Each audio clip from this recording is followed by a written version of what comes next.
राहुल गांधी ने कौन सी साजिश की? 11 साल आपकी सरकार को हो गए और अब आप ये कह रहे हैं कि भाई ईडी जाइए और जाकर सबूत जुटाइए। आपके हाथ में ही है सब कुछ जनाब। अगले 4 सालों तक आपके ही हाथ में रहेगा अगर सब कुछ कुशल मंगल रहा। अगले 4 साल में आप निकाल के दिखा दीजिएगा। राहुल गांधी को जेल आपने क्यों नहीं भेजा? आप तो हर प्रेस कॉन्फ्रेंस में हर भारतीय जनता पार्टी का छोटे से बड़ा नेता राहुल गांधी को जेल में डालने की बातें करता है। क्यों नहीं डाल देते? अगर राहुल गांधी इस देश में ऐसी गतिविधि कर रहे हैं जो देश विरोधी है तो उनको जेल में डाल दीजिए। आपकी हिम्मत नहीं हो रही।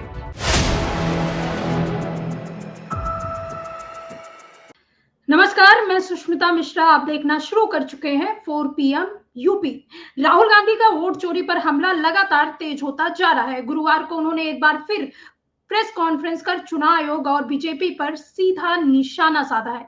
31 मिनट के इस प्रेस कॉन्फ्रेंस में राहुल गांधी ने न सिर्फ आरोप लगाए बल्कि सबूत भी दिखाने का दावा किया। खास बात यह है कि इस बार राहुल अपने साथ कर्नाटक के उन वोटर्स को भी लाए जिसके नाम वोटर लिस्ट से डिलीट कर दिए गए हैं।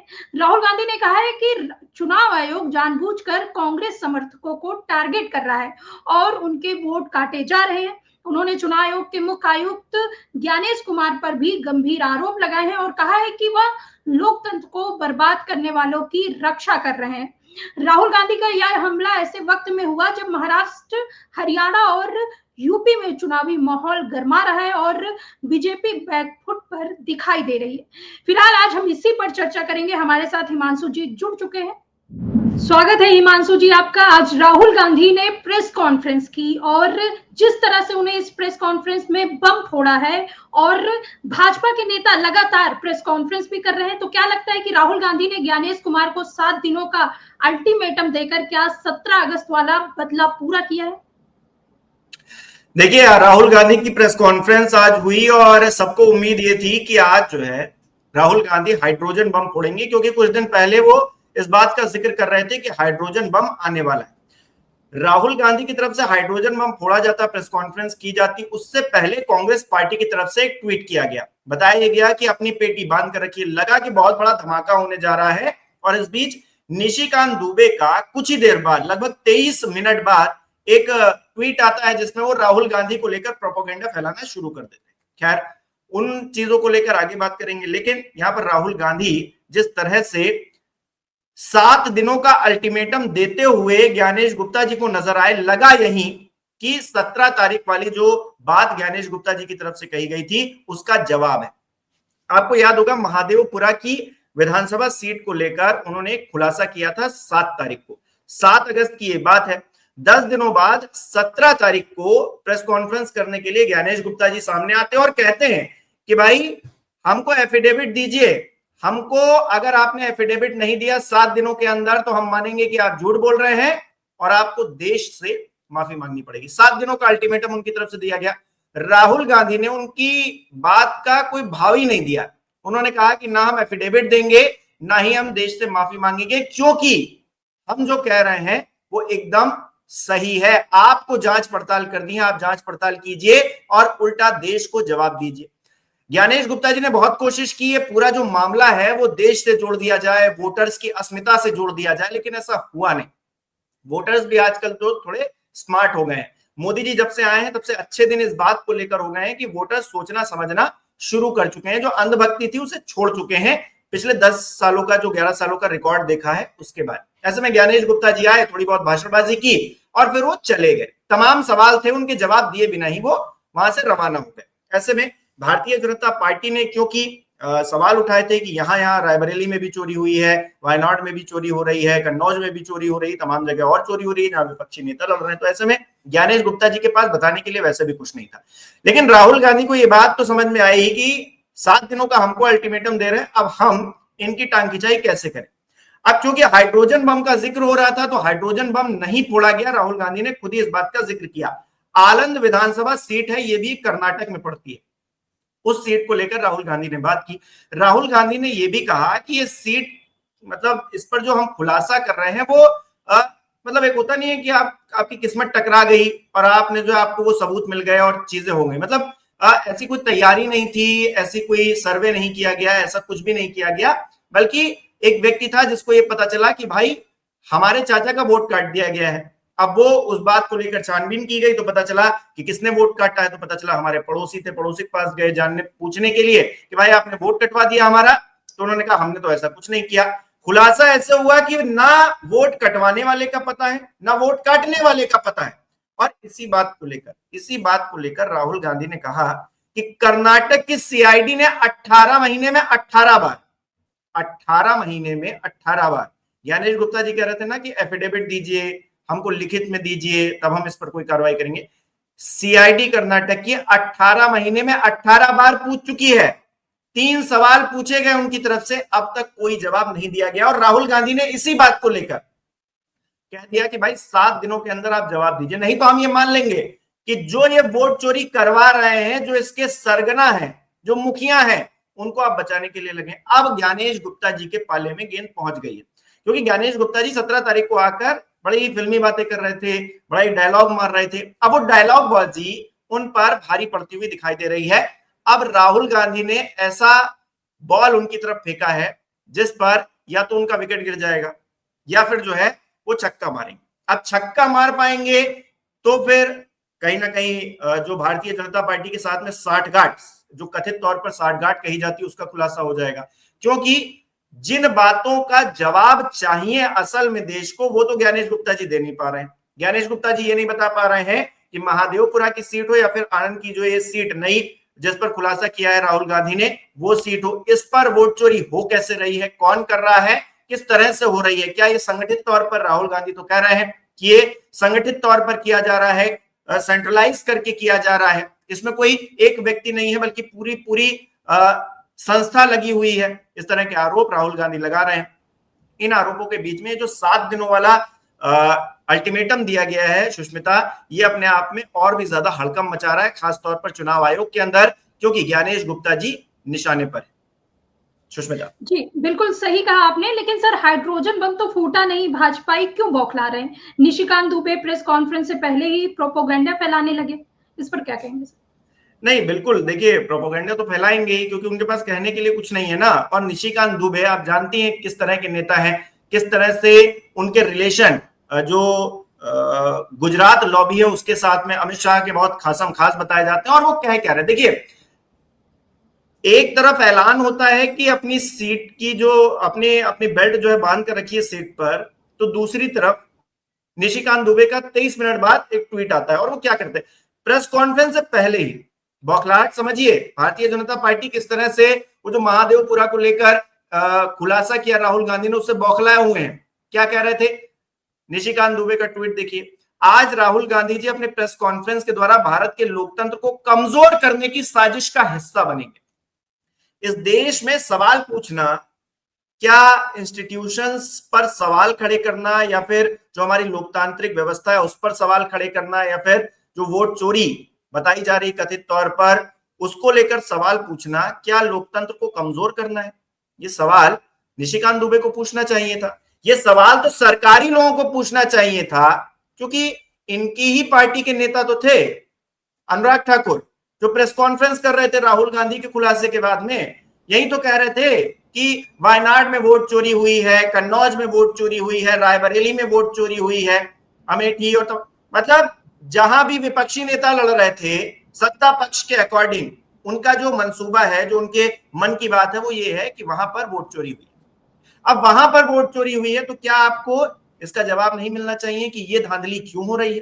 क्या राहुल गांधी का फर्ज बनता है इस लोकतंत्र को बचाने के लिए? आपका कोई फर्ज नहीं बनता है। आपका फर्ज सिर्फ इतना बनता है कि अगर आपके ऊपर कोई सवाल खड़े करे तो आप उसको झूठा साबित कर दो, आप उसके खिलाफ कुछ भी प्रोपोगंडा अपनाना शुरू कर दो।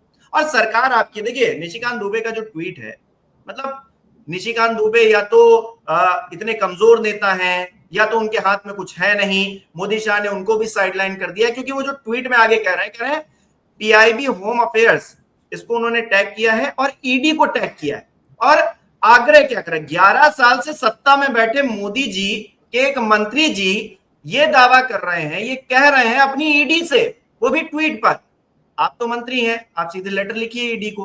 और कह क्या रहे हैं, बड़ी दिलचस्प बात है, 2004 से लेकर 2025 तक 2004 से लेकर 2025 तक सैम पित्रोदा, जो कि अमेरिका में रहकर कांग्रेस को संचालित करते हैं, पूरी फंडिंग करते हैं, उनकी मुलाकातें, राहुल गांधी जी की विदेश दौरे पर किससे वो मिल रहे हैं, इन सब की जांच होनी चाहिए। 11 साल में आप जांच नहीं कर पाए। कर लेते 4 से 14 के बीच में कितनी मुलाकातें की राहुल गांधी ने, आप ठीक है उस वक्त नहीं कर पाए। अब ये ट्वीट करके क्यों बता रहे हैं, और उस वक्त क्यों बता रहे हैं जब राहुल गांधी की प्रेस कॉन्फ्रेंस का ऐलान कांग्रेस पार्टी कर रही है? अपने आप में सवाल खड़ा होता है। सुष्मिता देखिए, हड़कंप तभी मचता है, हाथ पांव तभी कांपने लगते हैं जब लगता है कि भाई मेरी बात तो नहीं होने वाली है, कहीं ऐसा तो नहीं राहुल गांधी अभी हमको टारगेट पर ले लेंगे, कहीं हमारी सीट का जिक्र तो नहीं करने लगेंगे। हड़कंप तभी मचता है, और हड़कंप भारतीय जनता पार्टी के अंदर मचा हुआ है। निशिकांत दुबे का ये जो ट्वीट आया है, ये इसका बहुत बड़ा उदाहरण है। क्योंकि सरकार आपकी, और ट्विटर पर आप लिखेंगे, आप एक्स पर लिखेंगे कि ईडी जाइए 2004 से लेकर 2025 तक के जो सबूत हैं उसको जुटाइए कि सैम पित्रोदा ने किससे मुलाकात की, किससे नहीं की, राहुल गांधी ने कौन सी साजिश की। 11 साल आपकी सरकार को हो गए, और अब आप ये कह रहे हैं कि भाई ईडी जाइए और जाकर सबूत जुटाइए। आपके हाथ में ही है सब कुछ जनाब। अगले साल, अगले 4 सालों तक आपके ही हाथ में रहेगा अगर सब कुछ कुशल मंगल रहा। अगले 4 साल में आप निकाल के दिखा दीजिएगा राहुल गांधी को जेल आपने क्यों नहीं भेजा। आप तो हर प्रेस कॉन्फ्रेंस में, हर भारतीय जनता पार्टी का छोटे से बड़ा नेता राहुल गांधी को जेल में डालने की बातें करता है, क्यों नहीं डाल देते? अगर राहुल गांधी इस देश में ऐसी गतिविधि कर रहे हैं जो देश विरोधी है, तो उनको जेल में डाल दीजिए। आपकी हिम्मत नहीं हो रही, आपकी हिम्मत नहीं हो रही है कि राहुल गांधी, सोनिया गांधी, आप तमाम नाम लेते हैं ना, जेल में डाल दीजिए। आपकी हिम्मत नहीं है। दरअसल आपके अंदर का जो इंसान है वो पूरी तरीके से अशुद्ध हो चुका है। आपके अंदर का जो इंसान है वो राजनीतिक लपेटे में आ गया है, इतना ज्यादा कि आपको उससे आगे कुछ दिख ही नहीं रहा। आपने ऐसा चश्मा लगा लिया है जिसमें आपको हर बार नेहरू जी याद आएंगे, हर बार इंदिरा जी याद आएंगी, हर बार सोनिया गांधी याद आएंगी, मनमोहन सिंह याद आएंगे, राहुल गांधी याद आएंगे, प्रियंका गांधी याद आएंगी, लेकिन आपको प्रधानमंत्री नरेंद्र मोदी याद नहीं आएंगे। प्रधानमंत्री नरेंद्र मोदी ने 11 साल में क्या किया, आप ये बताने को तैयार नहीं है। प्रधानमंत्री नरेंद्र मोदी अगर इस देश का भला चाह रहे हैं तो फिर राहुल गांधी को क्यों देख रहे हैं? अपनी योजनाओं को देखें, जनता को देखें।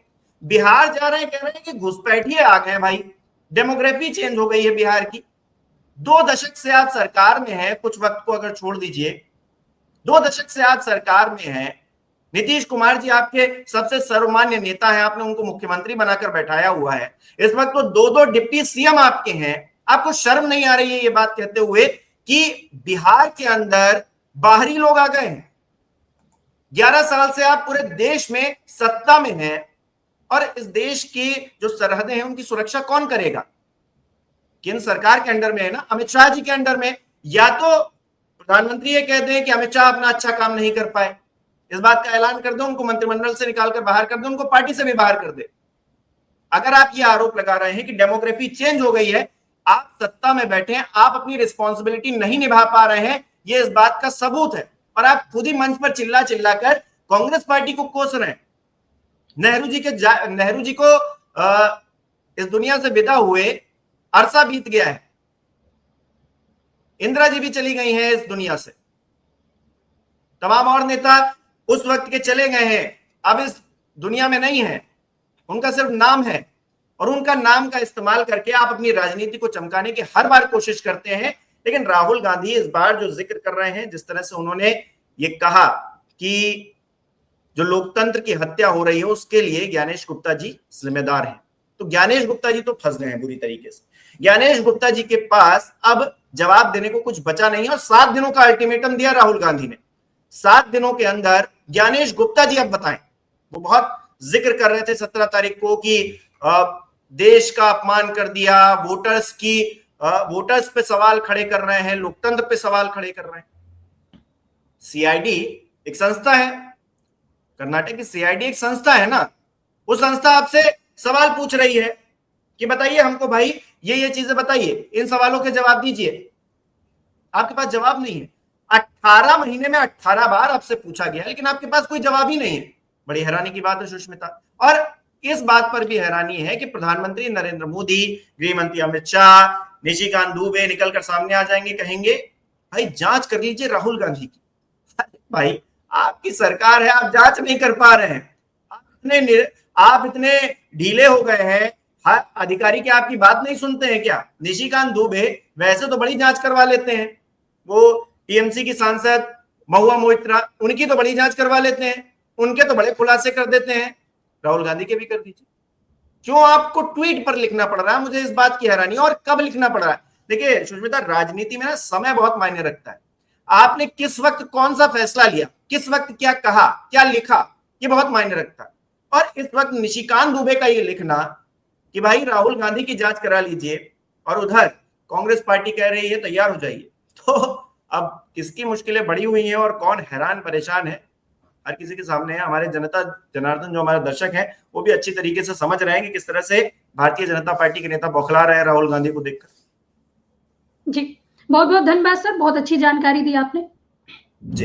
चुनाव आयोग ने राहुल गांधी के आरोपों को पूरी तरह से खारिज कर दिया। आयोग ने कहा है कि साल 2023 में आलंदा विधानसभा क्षेत्र में वोट डिलीट करने की कोशिश जरूर हुई थी, लेकिन उस पर खुद चुनाव आयोग ने एफआईआर दर्ज कराई थी। आयोग ने एक्स पर पोस्ट कर साफ किया कि राहुल गांधी के दावे निराधार हैं, तथ्यों को तोड़ मड़ोड़ कर पेश किया जा रहा है। और बड़ा सवाल यही है कि राहुल गांधी की यह प्रेस कॉन्फ्रेंस क्या 17 अगस्त की उनकी चेतावनी का हिस्सा है, और क्या सचमुच आने वाले राज्यों के चुनाव में बीजेपी के खिलाफ कांग्रेस की नई रणनीति की शुरुआत हो चुकी है? फिलहाल ये चर्चा आपको कैसी लगी, कमेंट सेक्शन में अपनी राय जरूर बताइएगा। देखते रहिए 4 PM यूपी। कल फिर मिलते हैं किसी नए मुद्दे पर।